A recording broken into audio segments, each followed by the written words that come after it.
Depuis juillet 2014, à Jérusalem, l'esplanade des mosquées et les autres symboles religieux sont au cœur de vives tensions. Pourtant, au-delà d'un affrontement entre religions, la lutte pour Jérusalem est avant tout une bataille d'aménagement du territoire, bataille que les Israéliens sont en train de remporter. Voyons déjà comment est structurée la ville. Jérusalem est située à 700 mètres d'altitude sur les hauteurs de Judée, entre la plaine côtière qui borde la Méditerranée et la vallée du Jourdain.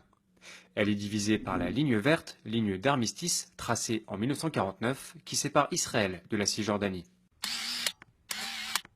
Voici les limites actuelles de la municipalité de Jérusalem, tracées par les Israéliens après la guerre des 6 jours en 1967. La ligne verte, non matérialisée sur le terrain, sépare la ville en deux. À l'ouest, la partie israélienne est peuplée essentiellement de juifs, 292 000 juifs pour 300 000 habitants. De ce côté se trouve la Knesset, le Parlement israélien, le quartier des ministères, la Cour suprême et la Banque centrale israélienne. Si Jérusalem est considérée par les Israéliens comme la capitale de l'État d'Israël, elle n'est pas reconnue comme telle par la communauté internationale, et c'est pour cette raison que Tel Aviv concentre les ambassades.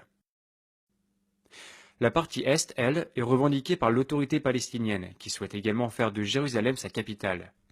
Elle compte 479 000 habitants, dont 60% de Palestiniens et 38% de Juifs, et englobe la vieille ville.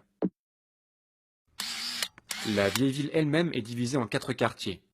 Un quartier chrétien où se trouve l'église du Saint-Sépulcre avec le tombeau du Christ. Au sud-ouest, un quartier arménien. Au sud-est se trouve le quartier juif et dans son prolongement le mur des Lamentations, vestige du temple de Salomon et symbole de la présence d'un royaume juif il y a 2000 ans. À l'est, enfin, se trouve le quartier musulman, qui englobe l'esplanade Haram al-Sharif, où se situe le dôme du Rocher et la mosquée Al-Aqsa. Cet ensemble constitue le troisième lieu saint de l'islam après la Mecque et Médine, mais il est considéré par les Juifs comme le lieu du premier temple. Le statu quo en vigueur depuis 1967 prévoit que les visiteurs non musulmans ont le droit de s'y rendre, mais pas d'y organiser des prières. Les revendications religieuses font donc monter la tension. Mais ce sont avant tout les rivalités de territoire et leur aménagement qui constituent un enjeu. Et ce, depuis 50 ans. En 1967, Israël a conquis la partie orientale et arabe de la ville, ainsi que l'ensemble de la Cisjordanie à la suite de la guerre des 6 jours. Depuis, les Israéliens ont un accès direct à la vieille ville et donc au mur des Lamentations. En 1980, Israël déclare officiellement Jérusalem comme capitale une et indivisible de l'État d'Israël. L'ONU ne reconnaît pas cette annexion et considère Jérusalem-Est comme un territoire sous occupation israélienne.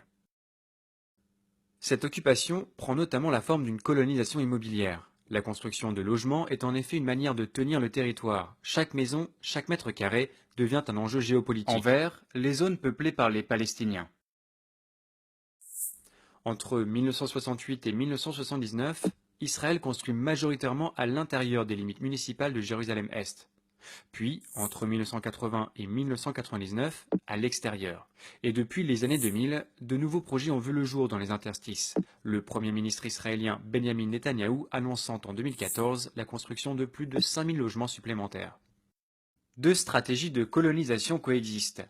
Soit des colonies de peuplement telles Pisgat Zev qui forment de véritables quartiers juifs, soit la conquête immeuble par des juifs ultra-orthodoxes en plein milieu des quartiers palestiniens.